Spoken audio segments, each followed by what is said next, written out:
Welcome to Expedition Self with Sam Parado, a lifelong learner and entrepreneur. Sam is the creator of the growth-producing worlds of Expedition Self, where seekers hang out so they can live a conscious life of love and personal fulfillment. As she shares 4 decades of studying, guiding, and teaching, you'll learn how to go inside and build an empowered relationship with the self. Ignite your self-development process with Sam. Welcome.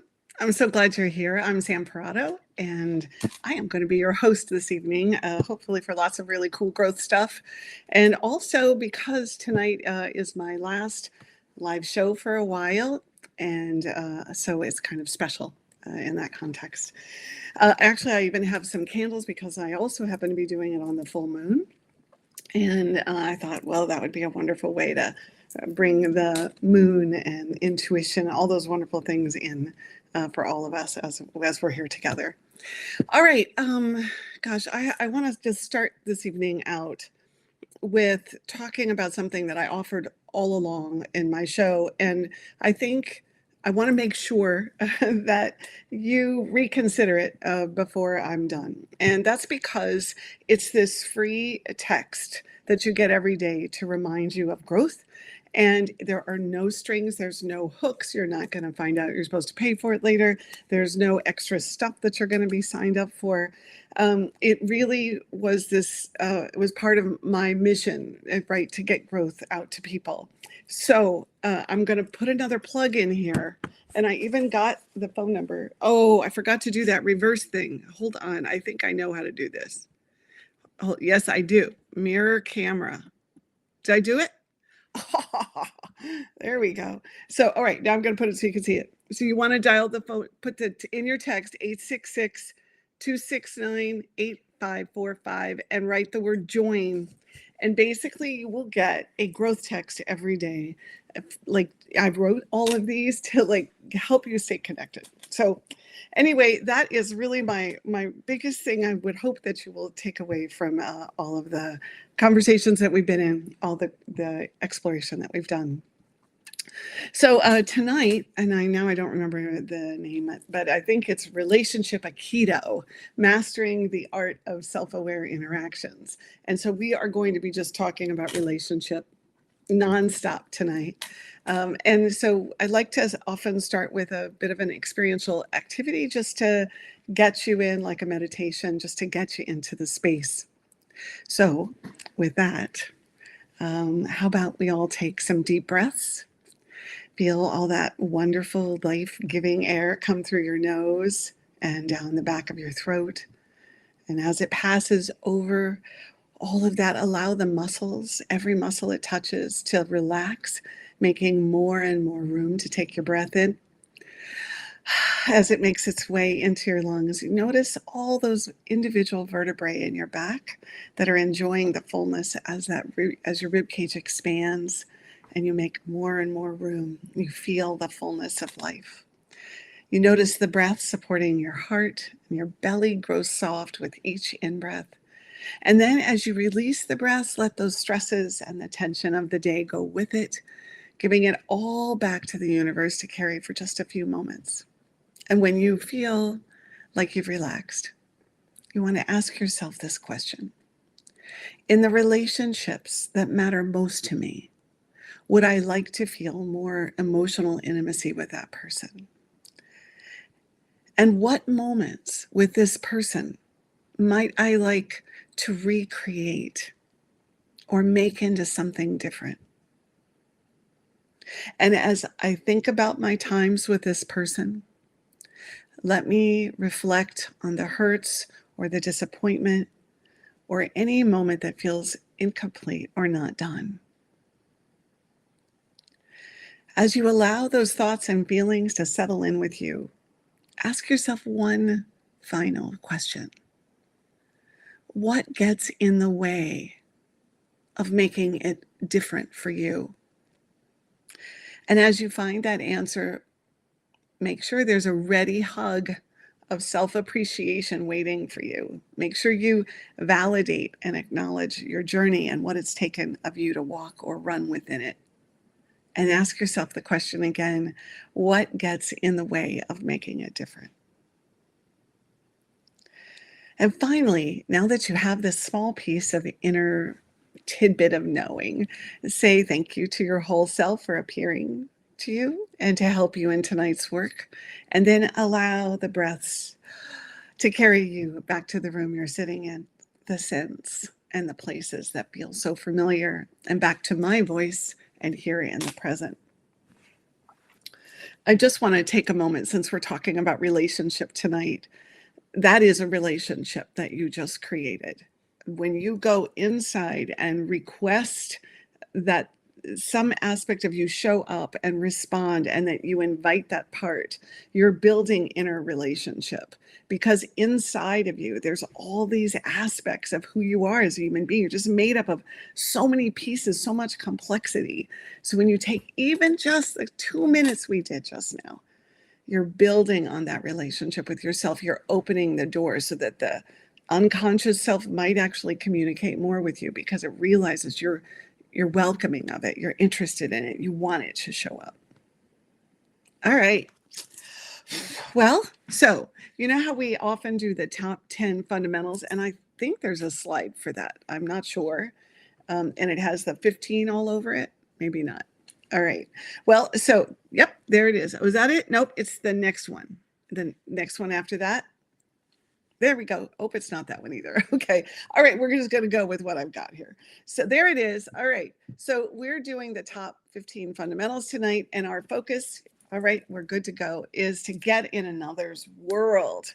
So these fundamentals that we've been working on all along, which is to try to help you understand, if I focus on these areas, these ways of being, I am going to create more of the life that I want. So getting in another's world. Well, here's the thing. The truth about being a person is that your brain is a closed system, right? It sends information into this circular container, right? It goes down into the whole self, right? And then processes what returns to it. So it might seem so easy to think about getting in another's world, right? Because I think we all actually imagine that we're paying attention to other people and we're worried about their needs and all that. But because we're closed systems, the intellect has to really work to truly get out of their own perspective or understanding, right? These descriptions that we form in our own mind, these anticipation of people's needs or what they're thinking. Well, it's tough for us to get out of our own system and actually play on the basis of somebody else's eyes. So how often do you put your opinions away and simply listen to the words that someone is saying?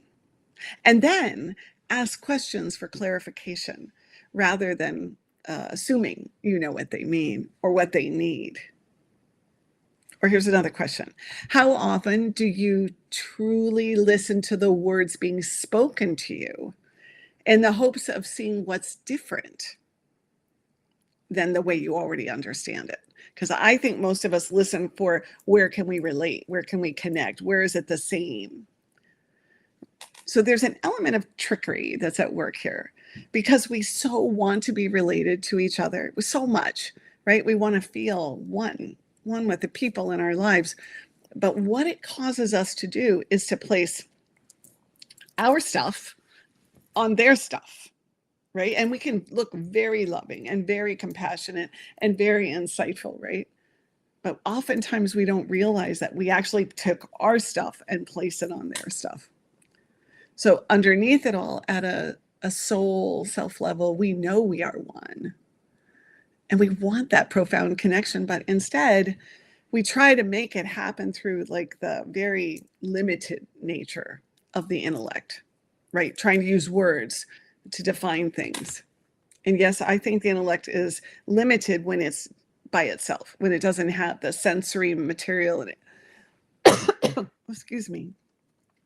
It doesn't have the emotional, like watery feel running through the system. So this is why it's challenging to get in someone else's world.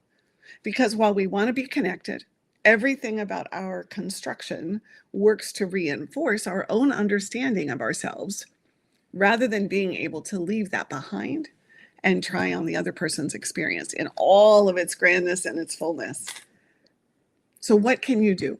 Well, you start with, you know that it's true, right? That you don't know what's really going on for another person. You have your own ideas, right? It's the most important thing. If you can say, I really don't know what's going on, even though I actually did respond to them and they said, oh, this is exactly what I needed. When you take the case in terms of how you relate, because that's what we're talking about tonight, how we relate, and you stop thinking you know, it's going to make a difference in terms of opening up the space. And then the second thing is to really practice, right? To start asking for clarification, start asking for more insight, right? Rather than just taking off with your rendition. Oh, that's exactly what I thought you were going to say. Okay, more information, like anything else here that we could put in the space to add more depth and more clarity and more pieces, right? Like the rungs of a ladder to connect with. You always want to take the case that there's something here that you don't know. So I wrote a poem for this. And so it's really about getting in someone else's world. No one really knows what it feels like for another person. Does anyone even want to know? Are we too busy trying to figure ourselves out instead? I wonder, what questions could I ask that would lead me to knowing? Sometimes I reluctantly listen when the other is too verbose and eager. In service to my own ego, to know things, I project my meanings on their words. In my need to protect my heart, I even limit the actual time allotted for talking, so too much doesn't show up. It doesn't take long for me to take off to reminisce or process and validate my own wild ride, seeing my own experiences through theirs. That's called projection, and lots of times I'm clueless it's happening. You may not realize it, but I've used you to relate to me. You're not the focus of my understanding after all. At what point do I truly sit and relax in the center of your life, of your events, and your processes? And when can I admit that I don't know your experience, but am willing to?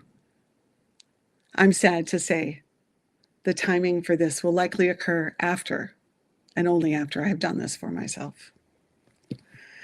Okay, well, so I don't know if any of you will remember, but I have been writing poems quite a bit in the last year, and I am now really trying to write every day, even if there's nothing to write about.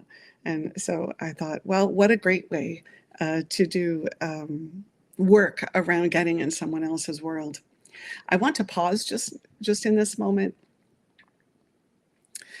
I think that sometimes when we talk about growth, it sounds very abstract.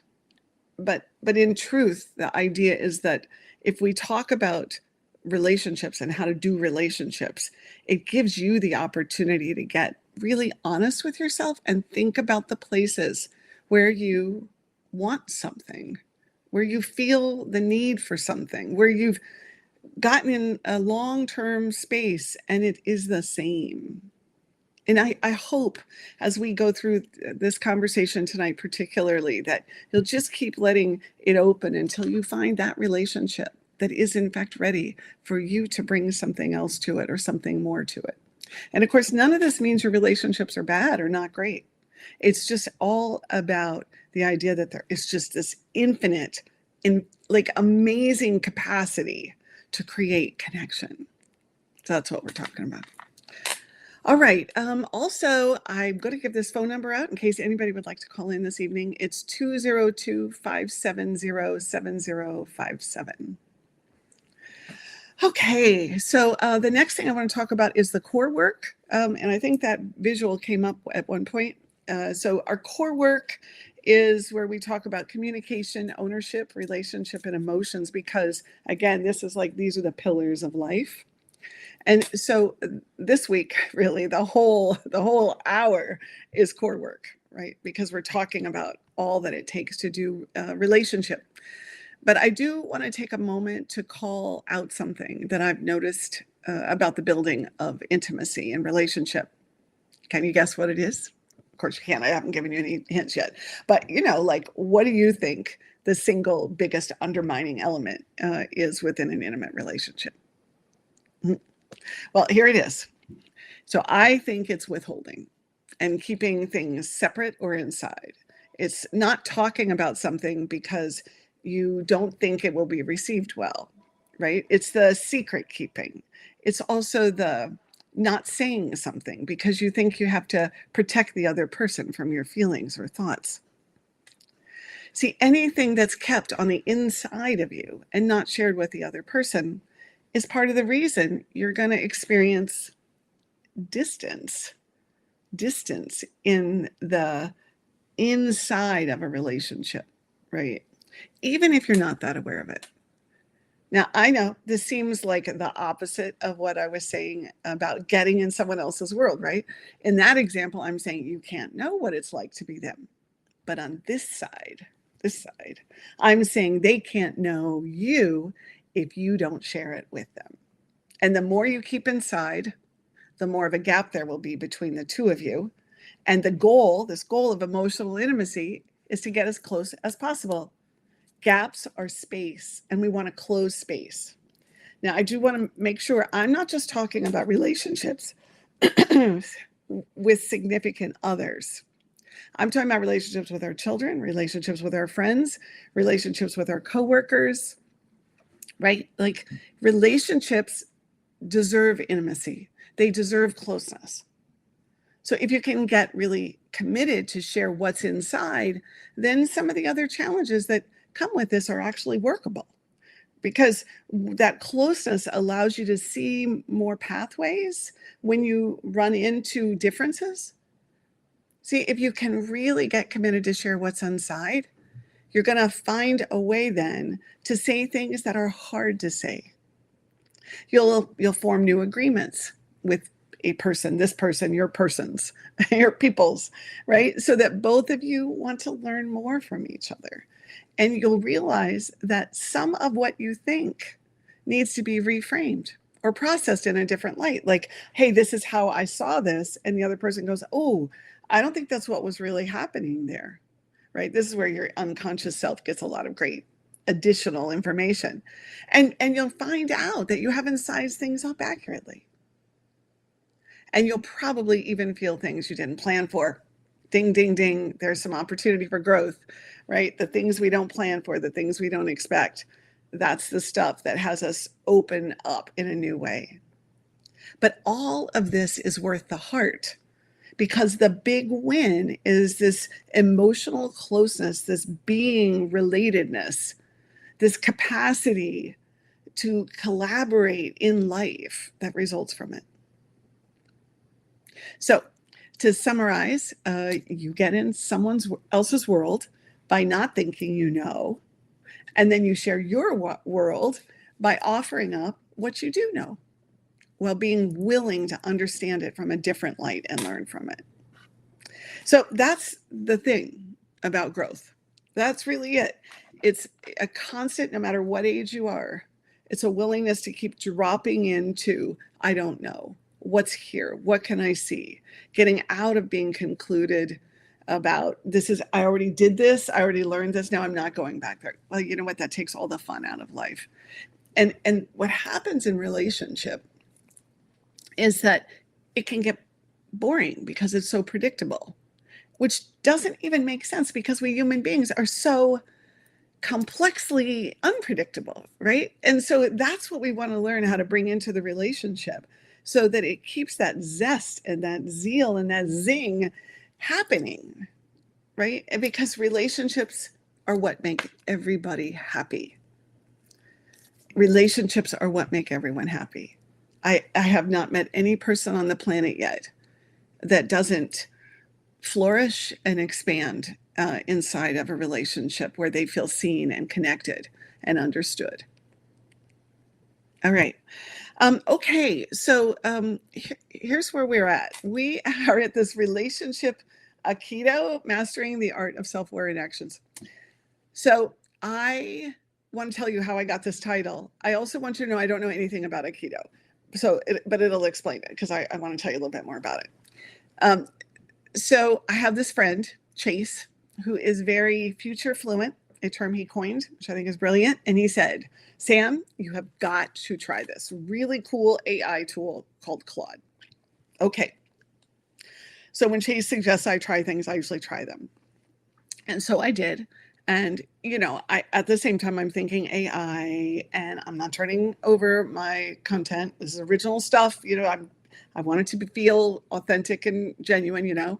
I'm not turning that over to Claude or having him or her, it, or whatever Claude, however you refer to Claude. I wasn't going to let that craft the show. But I did. I plugged it in. What I wanted to talk about tonight. And the next thing that it spit out was these 15 titles that I could use to serve it up. And I thought, ooh, that's really cool. Even though I don't know so much about Aikido, because I don't personally practice it. And so then I asked it to share some of the overlaps between Aikido and the subjects I attach to relationship work. And wouldn't you know it, it gave me not only background on Aikido, but also how these ideas around relationship they cross over to Aikido, to this practice. So anyway, I just wanted to share with you that I know everyone feels so concerned about AI, but like the internet and all things that have created advancement in our society, I think there's also a positive side of those things, or some way that you can make them useful and make things easier, right? Less cumbersome. Like for me, putting titles on shows has always been my least favorite thing. I just want a title that says love or selfishness or getting up in the morning, and so I don't think I've done it very well. And so I was kind of excited that it helped me actually create this. So also I'm going to save the overlaps for the end of what we have to talk about, but I want to start with some practices that I think can improve your personal mastery. And your personal mastery is something you hone. It's something you practice, right? And that you bring really to any relationship that you're in.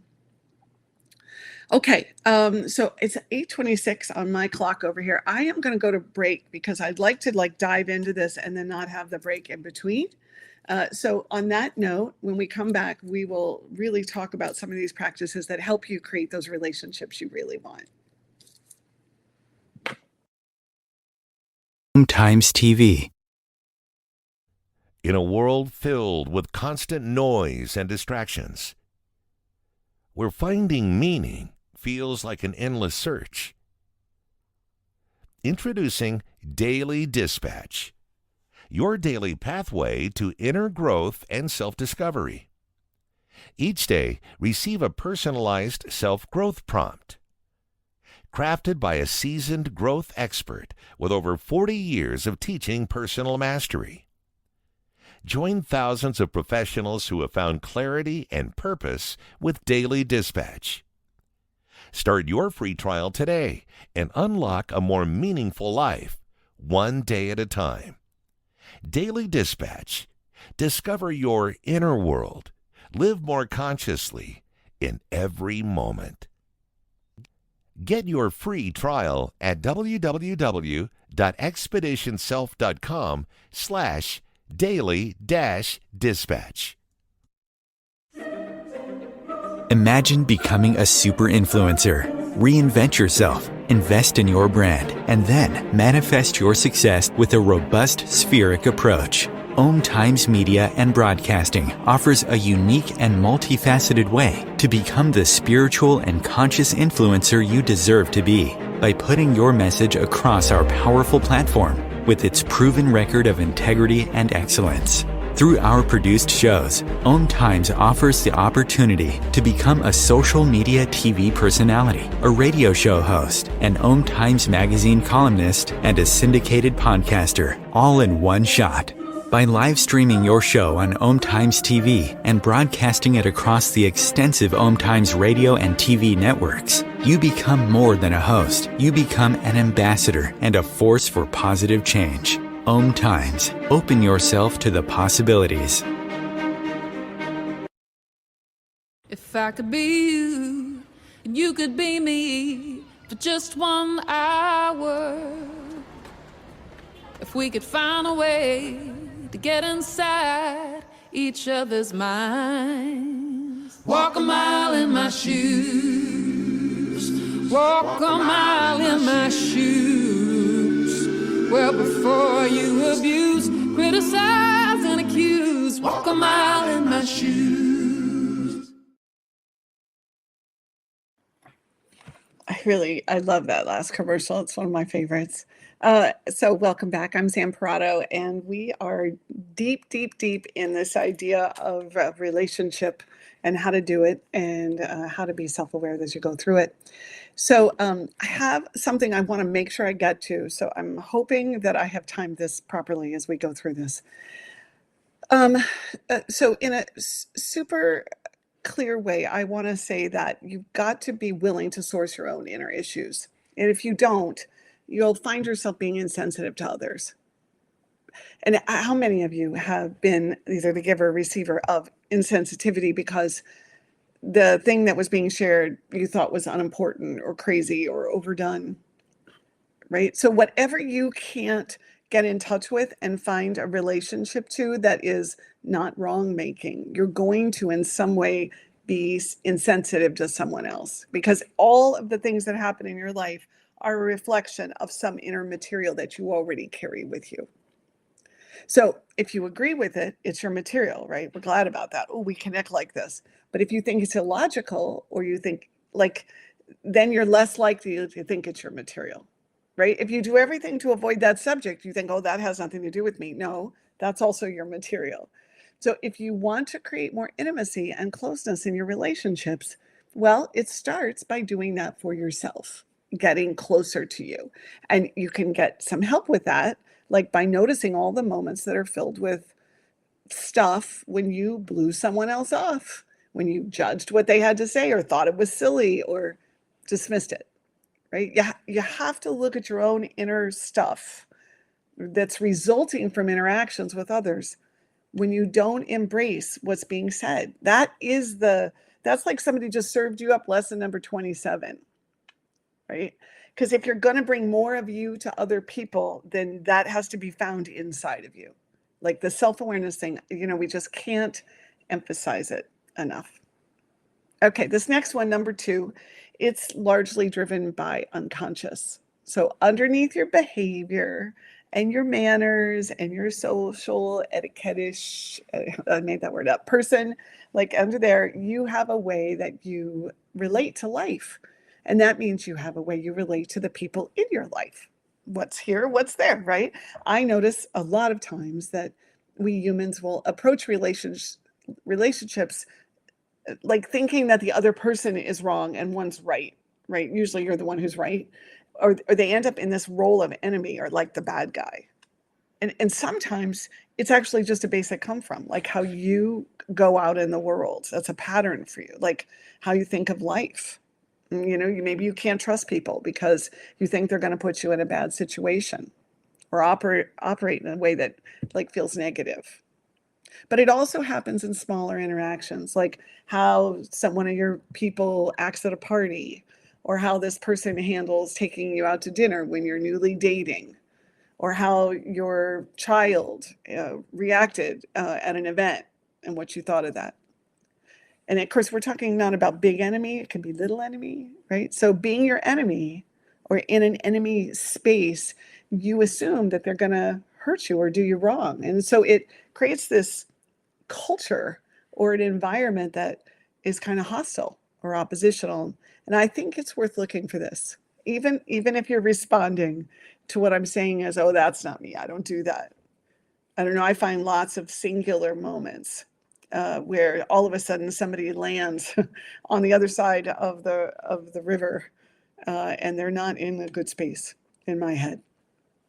All right, number 3, If you see yourself as lacking power or feeling victimized and needing to defend yourself in any way, you can expect that your relationship mastery isn't going to live up to what's possible. I mean, most of us, we lack a sense of power at times. We feel defensive. But here's the thing about this one. You have to ask yourself, how often? What would people who are around me actually say? How often do I come from this place in relationships? Because that's where the real treasure is, at those times. You want to really be honest with yourself, because if you're operating in a place where you feel that way, well, then you're going to have a tougher time creating that new quality or new mastery. And then you're going to run into it in the other person, which I hear this a lot. I really want to create wonderful relationship, but my other person that I'm in relationship with isn't interested in that. Okay, well, we got to go back and look, where are we in this space where we feel like we don't have the power to create it?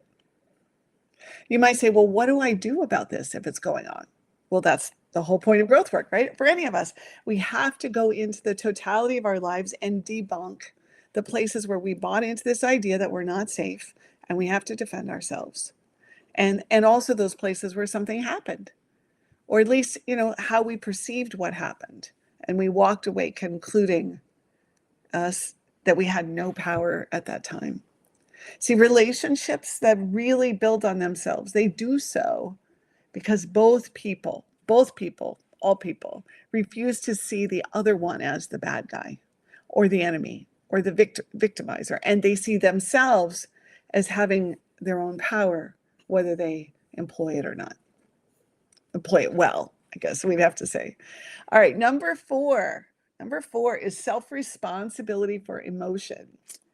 I've done a radio show on this whole topic if you're wanting to just do this one piece, but it's basically the idea that your person doesn't make you feel things. They're not responsible for what you're feeling, and they are not to blame, for your feelings of hurt or inadequacy or disappointment. You can feel all of those things as a result of actions that were taken, but the feelings actually come from you.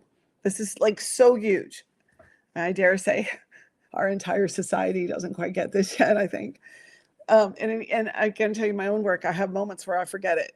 It's just so triggery, right? See, we feel feelings that we carry, but someone doesn't make us feel them. Feelings show up, they come up, they're present, they're triggered, but the other person isn't the source of the feeling. I know, it often feels like it is, but you're not aware of the feelings 5 minutes before. Now something happens. It must be their fault. But those feelings are in there. They're floating up and down the waterway, of your inner self. And they're just waiting to be brought to the surface. So you have an opportunity to be with your entire feeling, sensory, body, soul being. All right, number 5. It's a bit more complex. It's this idea that you do something in order to get something that you want in relationship. And this is important to the mastery, because when your relationship is based on this number 5 one, then you're kind of stuck in a certain dynamic that is super duper limiting. So I'm going to make dinner and do the dishes so I get acknowledged and paid attention to. See, I get an emotional need for my actions. I'm going to be pleasant and agreeable so that I get to do what I really want on Saturday. I cannot tell you what a strategy this is and how often it is used to create an ongoing relationship dynamic. See, these are called in order tos. I'm going to do this in order to get that. I'm going to be this way in order to have that go this way. And the thing that makes them a bit dicey is that sometimes you really have no idea that the thing that was just given to you has strings attached. Or maybe you don't realize that you have attached strings until the person doesn't respond in a way you expected or reciprocate it. And now you're like, hey, wait a minute, what happened to that equation? It didn't quite work. So here's the thought. Can you imagine giving only what you want to give with no strings attached? I mean, little things, big things. See, every day habitual stuff like the laundry or paying for dinner, to big things like always letting the other person talk ad nauseum, even though you're bored out of your mind and feeling like they're talking at you and you don't like how it feels. Those are bigger things. It's going on all the time. Relationship mastery is being self-aware of the way you set dynamics up and keep them playing out on top of the true needs you're working with. I do want to just say this. Again, I'm not implying at all that your relationships aren't awesome. What I'm actually trying to talk about are the slivers and the slices and the individual pieces that we just let stay that way, when in fact they could become part of the muscle and the fiber of what takes your relationship to the next level. All right, number 6, this has to do with your beliefs, which are likely connected to fears or loss, right? And so it's the idea that you believe you have to go along with things to keep the peace or keep things harmonious.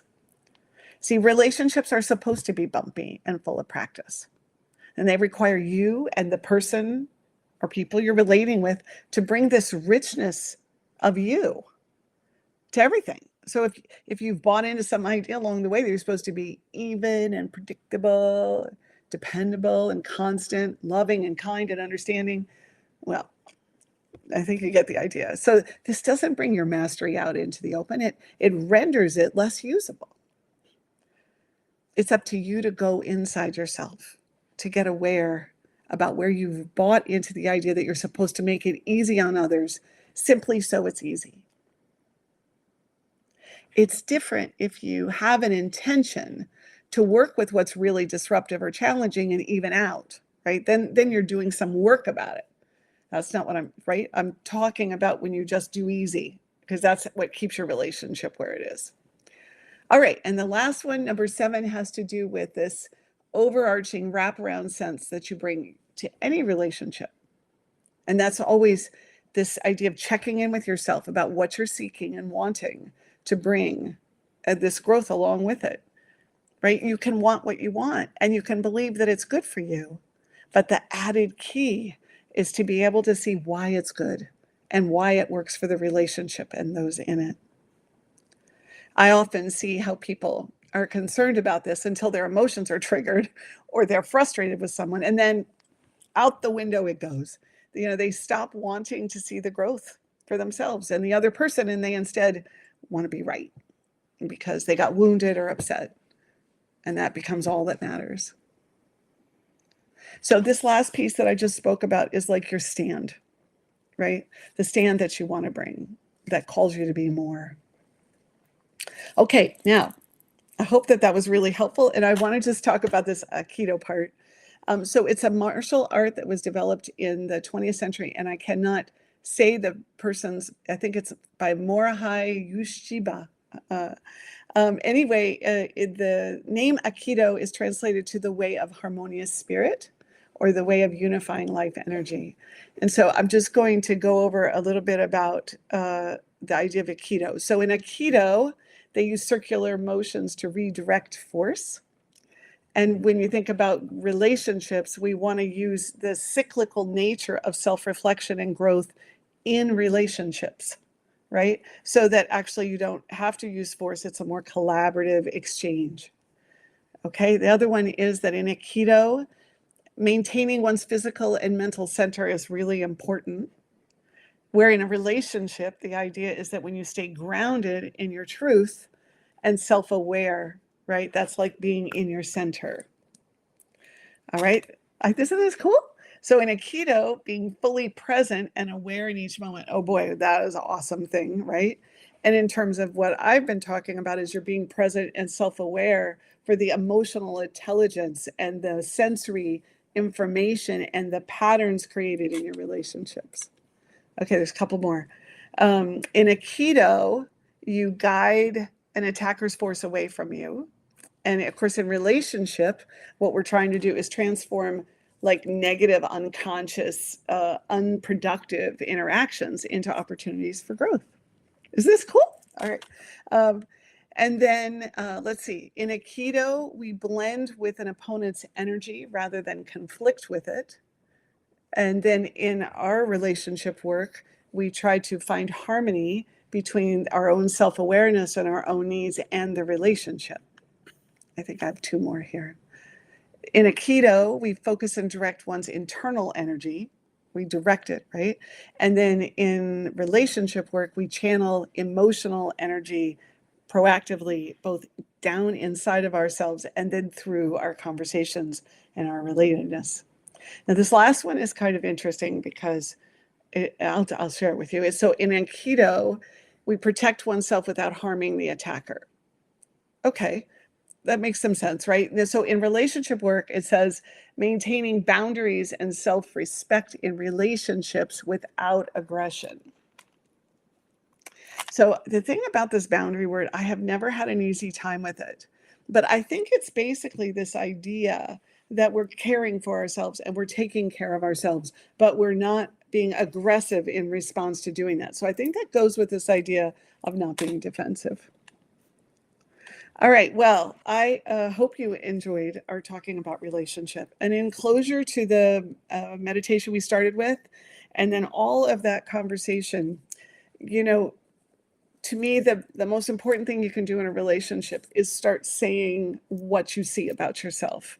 And so if you found yourself finding pieces that were of value as we went through it, the next thing is to actually sit down with that person and say, I happen to be watching a podcast or whatever you want to call this, and this came up for me and I just wanted to share it with you, right? That's the way you open that door.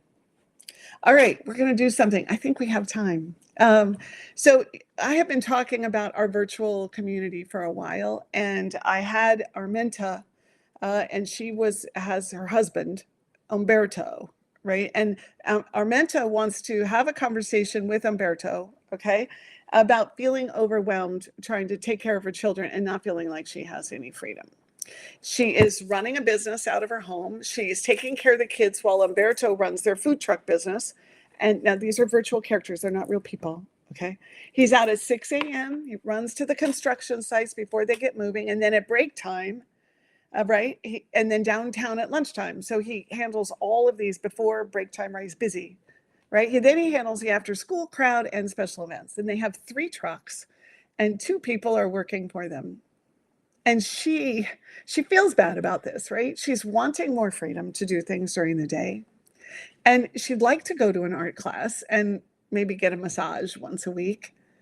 Okay, but she's conflicted because she understands he's working so hard to create the life that they're living. And you saw the little house. I'm not sure whether it's up today, but it's been in some of the past shows. And so this is, she's going to start this conversation, right? She's wanting to get some help. And this was the other thing. She wants her daughter to join a dance troupe. Okay. And she calls him Hum. Okay. So his name's Umberto, but she calls him Hum. And he calls her Minty. All right. So I just want to show you what we have here.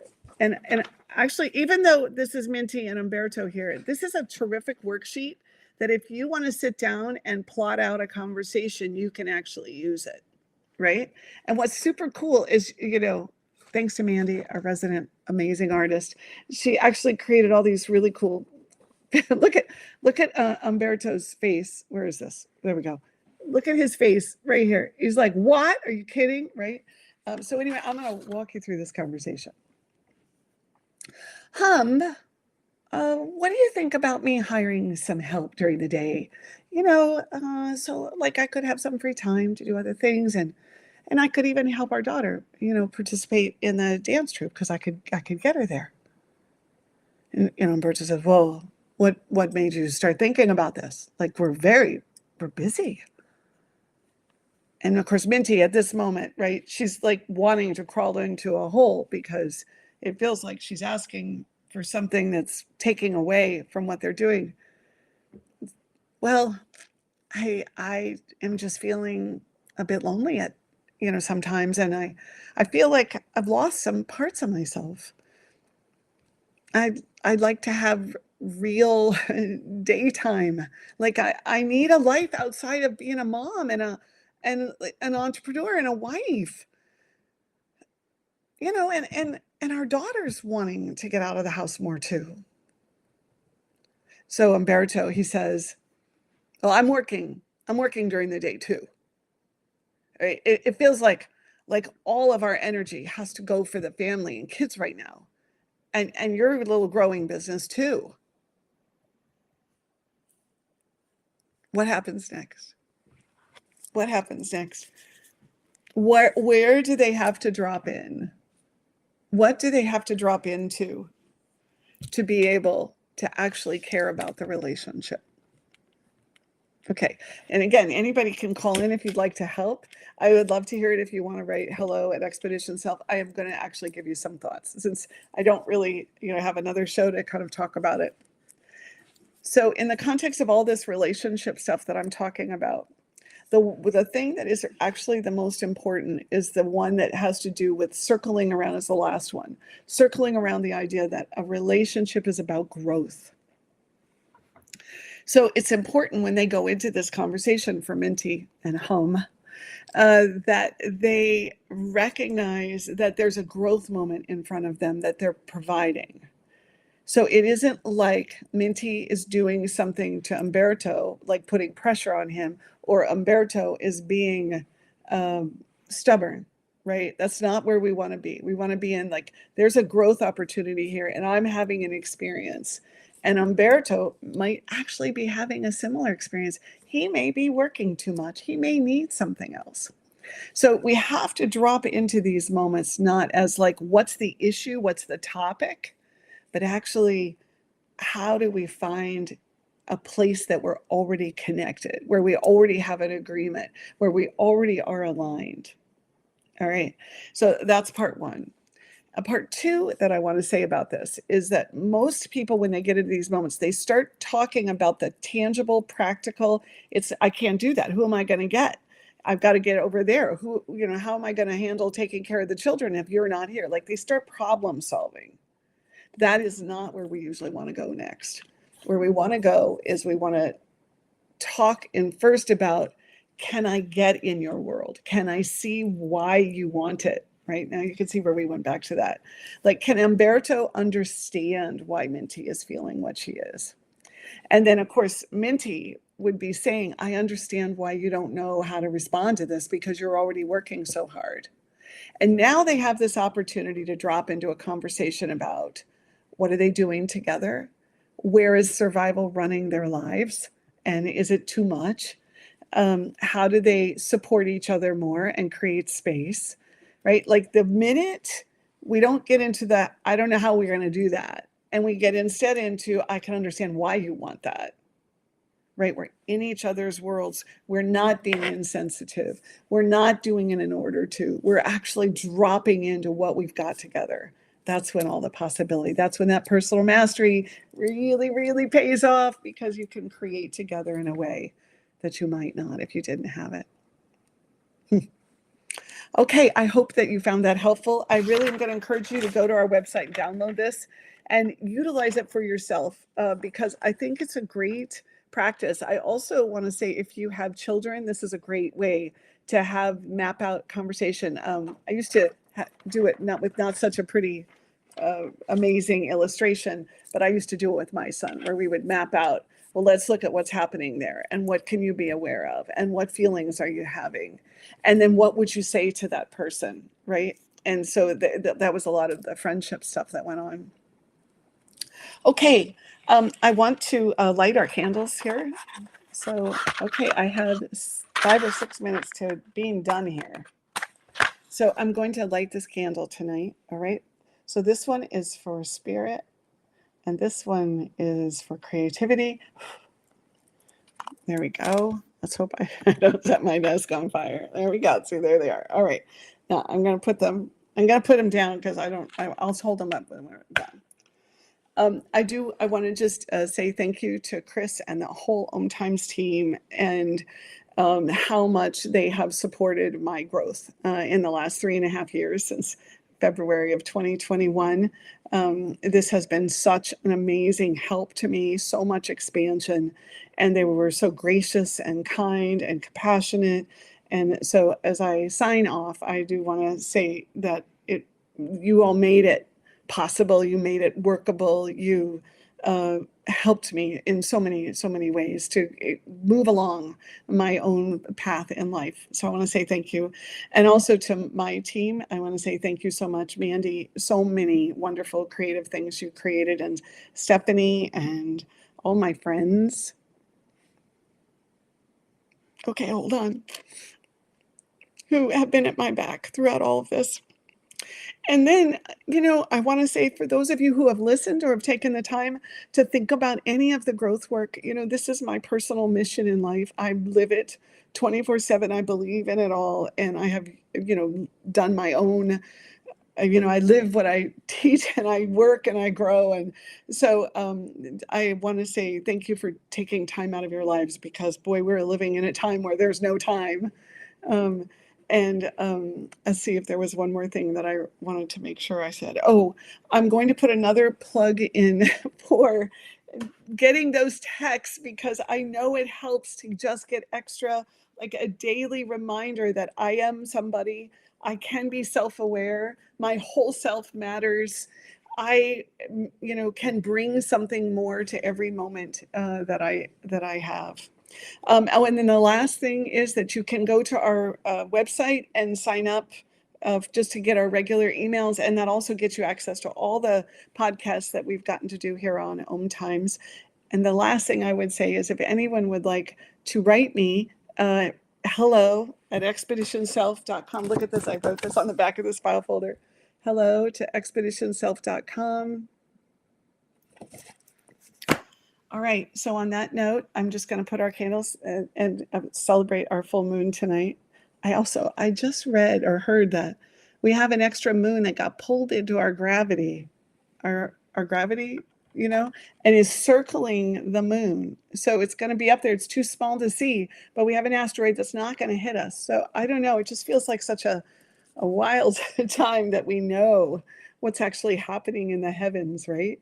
And we know that we can expand who we are, and even all this research on neurology and the way the brain works. I mean, it's really, as much as it's a challenging time where we're all having to dig deep to really figure out what we're all about, it's also an amazing, creative, innovative, like shocking, there's just so many cool tools to play with, So, okay, on that note, there's our candles. I'm going to say goodbye. I'm signing off. Thank you for everything. All right. I think we're done. Thank you.